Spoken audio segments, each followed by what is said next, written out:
ஒரு பொருள் நம்ம தயாரிக்கிறது முக்கியமே வந்து இல்லை, அந்த பொருளை நம்ம எப்படி மார்க்கெட்டிங் பண்றோம்ன்றதான் ரொம்ப ரொம்ப முக்கியமானது.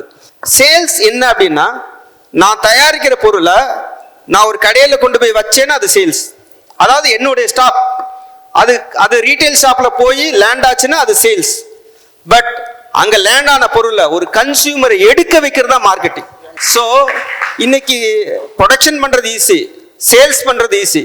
ஆனா ஒரு பொருளை மக்களை அந்த செல்ஃப் கவுண்டர்ல இருந்து எடுக்க வைக்கிறது ரொம்ப கஷ்டமான ஒரு விஷயம்.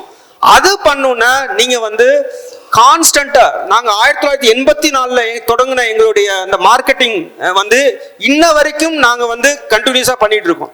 எல்லாரும் என்ன நினைப்பாங்கன்னா, நான் இன்னைக்கு ஒரு மார்க்கெட்டிங் பண்ணிக்கிட்டு இருக்கேன், இதை நான் கண்டினியூஸா பண்ணுமா இல்ல ஒரு ஸ்டேஜ் கடிச்சு நிப்பாட்டிடணுமான்னு. மார்க்கெட்டிங்கிறது வந்து ஒரு கண்டினியூஸ் ப்ராசஸ், அதை நீங்க ஸ்டாப் பண்ணவே கூடாது.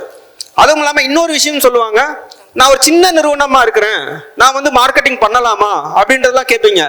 பட் சிறுசோ பெருசோ, ஃபார் எக்ஸாம்பிள் ஒரு 1 லட்சம் பண்ற வியாபாரத்துக்கு கூட இன்னைக்கு நிறைய மார்க்கெட்டிங் மெத்தடாலஜிஸ் இருக்குது. இன்னைக்கு சோசியல் மீடியா மார்க்கெட்டிங் ஏகப்பட்ட விஷயங்கள் இருக்குது.